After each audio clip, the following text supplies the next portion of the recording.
இது மகிமை நேரம். நிலையற்ற காரியங்களை குறித்து நாம் சிந்தித்து வருகின்றோம். இந்த 3வது நாளிலும் கூட நிலையற்ற காரியமாக நாம் தியானிக்க இருப்பது நாளைய தினம். நீதிமொழிகள் 27ஆம் அதிகாரம் 1ஆம் வசனம் இவ்வாறு கூறுகிறது: நாளைய தினத்தை குறித்து பெருமை பாராட்டாதே. இந்த நிலையற்ற காரியங்களிலே 3வதாக நாம் தியானிக்க இருப்பது நாளைய தினம். நாளைய தினம் என்பது நமக்கு கிடைக்குமா? நம்ம உயிரோடு இருப்போமா? நமது கடமைகளை நாம் நிறைவேற்ற முடியுமா? யாருக்கு தெரியும்ல. எனவே நாளைய தினம் என்பது ஒரு நிலையற்ற காரியம். இன்றைக்கு ராத்திரியிலே மனிதன் படுக்கையிலே படுத்திருப்பான் என்று சொன்னால், மறுநாள் அவன் எழுந்திருப்பது ஆண்டவருடைய சித்தம்.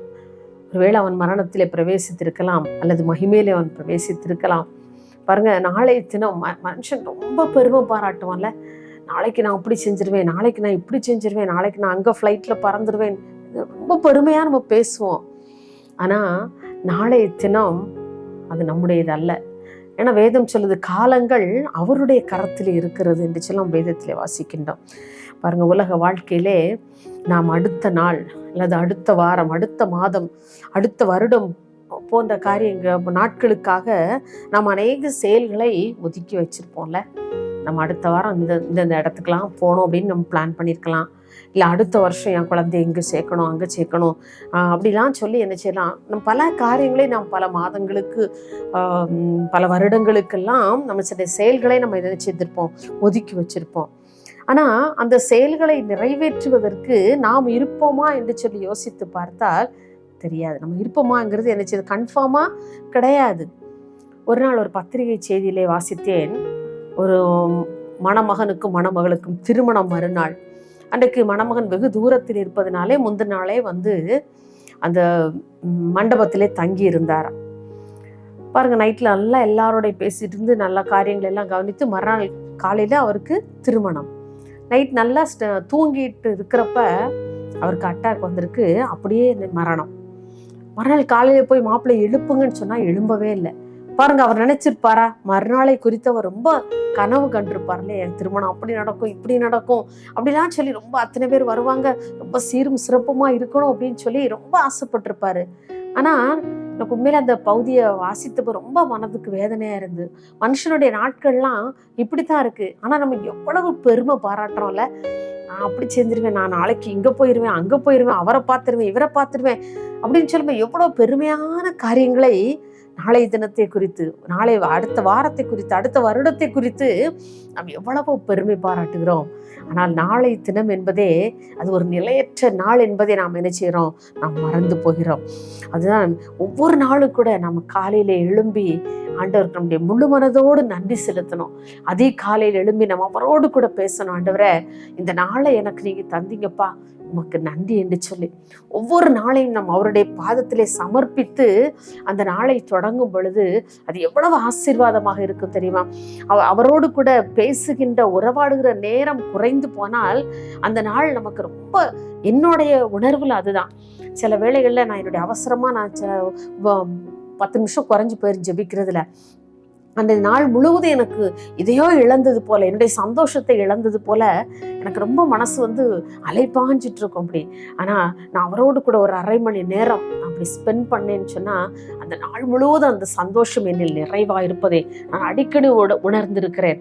ஒவ்வொரு நாளும் காலையில் எழும்பி அவருடைய பாதத்தில் அந்த நாளை சமர்ப்பித்து, ஆண்டவரே, இந்த நாளை நான் எனக்கு தந்தீங்கப்பா, உங்களுக்கு கோடி நன்றி. எத்தனையோ பேர் என் கூட படுக்கைக்கு சென்றவங்க அதிகாலையில இல்லை, உலகத்தை விட்டு கடந்து போனாங்க.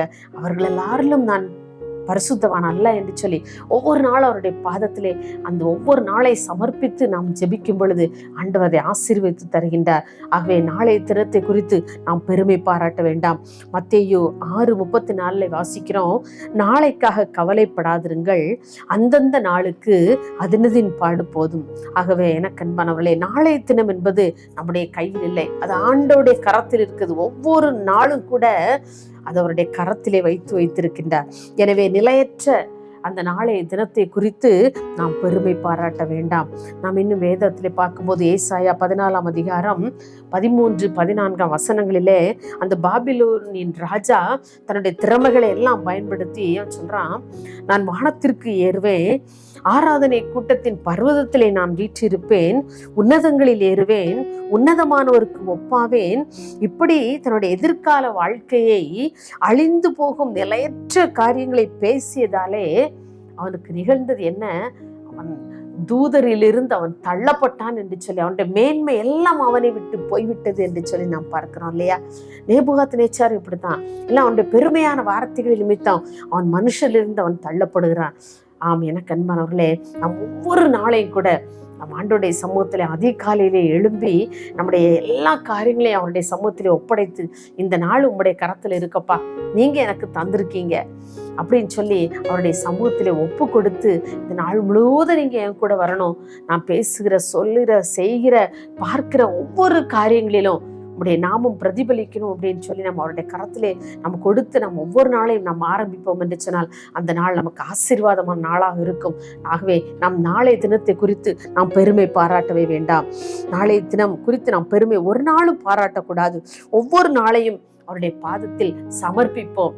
அருமையான ஒரு பாடல், இந்த நாளை நாம் சமர்ப்பிப்போம் இயேசுவின் திருப்பாதத்தில், காலை முதல் மாலை வரை காக்கும் கர்த்தர் நமது இயேசு, காலை தள்ளாட என்றுமே விடார். ஒவ்வொரு நாளையும் நான் அவருடைய சமூகத்திலே கொடுத்து, ஆண்டவர் இந்த நாள் முழுவதும் நீங்க என் கூட வாங்கப்பா, என் கால் தள்ளாடக்கூடாது, என் வாய் தவறான வார்த்தைகளை பேசக்கூடாது, என் கண்கள் உமக்கு பிரியமில்லாத காரியங்களை பார்க்க கூடாது என்று சொல்லி நம்முடைய அவயவங்களை ஆண்டோடைய சமூகத்திலே ஒப்பு கொடுத்து நாம் ஜெபிக்கும் பொழுது அந்த நாள் நமக்கு ஆசீர்வாதமான நாளாக இருக்கும்.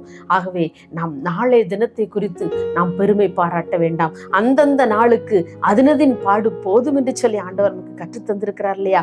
ஒவ்வொரு நாளையும் காலையிலே அதிகாலையிலே எழும்பி அவருடைய சமூகத்திலே ஒப்பு கொடுத்து அந்த நாளை சமர்ப்பித்து நாம் வாழ்வோம் என்று சொன்னால் அந்த வாழ்வு ஒவ்வொரு நாளும் வாழ்க்கையும் நாம் அவருக்கென்று வாழ ஆண்டவர் நமக்கு கிருபை தருவார். நாம் ஜெபிப்போமா?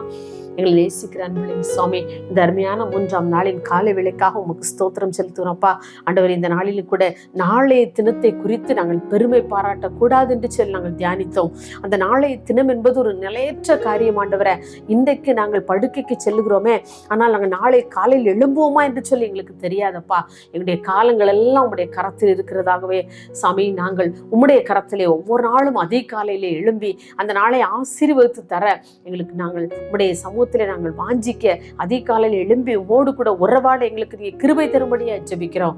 நாளைய தினத்தை குறித்து நாங்கள் கவலைப்படாதபடி அந்தந்த நாளுக்கு அதனதின் பாடு போதும் என்று சொல்லி ஒவ்வொரு நாளையும் நாங்கள் உம்முடைய கரத்திலே இருந்து ஆண்டவரை ஆசீர்வாதங்களின் நன்மைகளை பெற்றுக்கொள்ளத்தக்கதான கிருபைகளை தாங்க.